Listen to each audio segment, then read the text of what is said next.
Angel and Grace at the Gates of Suffering. Angel and Grace evanesced in the middle of a dusty makeshift marketplace in a small glade of trodden grass. The field spilled off the side of a well-worn road that was once pavement but was now crumbling back into the dirt. There were temporary stalls where people sold their wares, clothing, food, a few animals whose ropes their owners held to keep them from their freedom. People were shuffling about, haggling and bargaining, and an armed group of men and women were discussing the next phase of their travels just a few feet from where Angel and Grace now stood, trying to get their bearings. Men, women, and a few hungry-looking children filled several wagons just beyond the group. The group consisted of 3 women and 2 men who wore leather vests over layers of light-colored, dusty clothing easily removed or added depending on the weather. Their wide-brimmed hats were pulled low, shielding the sun from their eyes and their eyes from the sun. It was obvious that they had been on the road for some time, all in need of a wash, but they looked strong and fit, unlike the people who crowded the wagons. Before they had a chance to make sense of where they'd entered, Angel and Grace were noticed by the group, standing out as luminous as they were. "Where are your papers?" the woman with a thick scar along her left jaw asked them gruffly, looking them up and down, a slight mocking in her expression. Angel and Grace looked at each other in confusion. They had not been prepared for this question. "Do you know what that means?" Angel sent down their thread, concern flooding his brown face. "No, and I think this is not good, Angel," Grace sent back. Then Grace answered aloud, "We do not have papers. Where can we get them?" Her answer was met with a laugh from the woman, followed by the laughter of her company. "No papers? Where can you get some? Ha! Everyone needs papers here, girl. Birth papers, working papers, citizenship papers. Otherwise, how do we know that you exist, where you belong, and to whom?"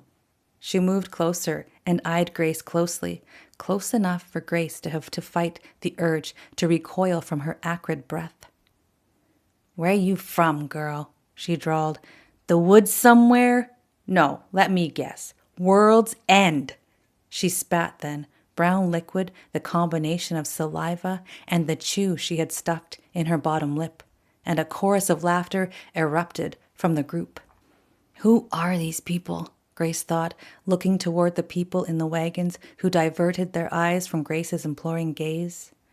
She hadn't noticed the shackles that circled their wrists before. She hadn't noticed the pistols slung across their inquisitors' hips, and the reality crept into her, hunched and dark.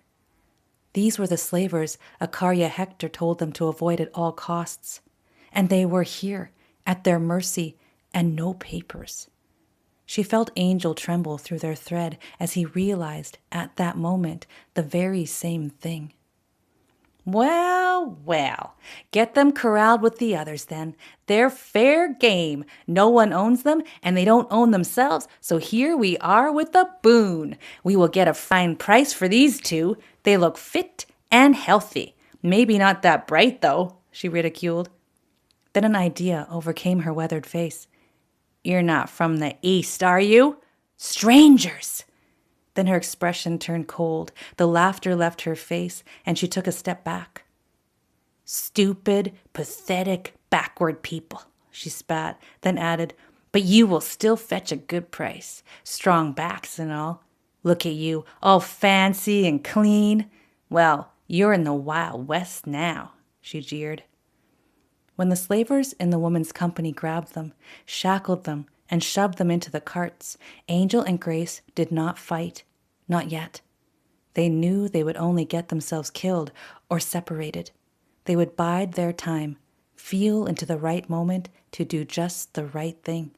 But oh, how this was a most difficult path, indeed.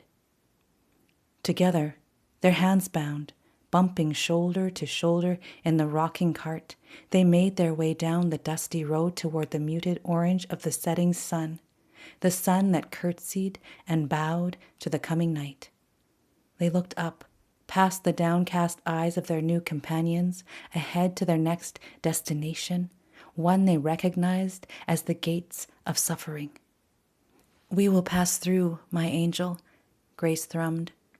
"We will pass through, my Grace," her angel answered.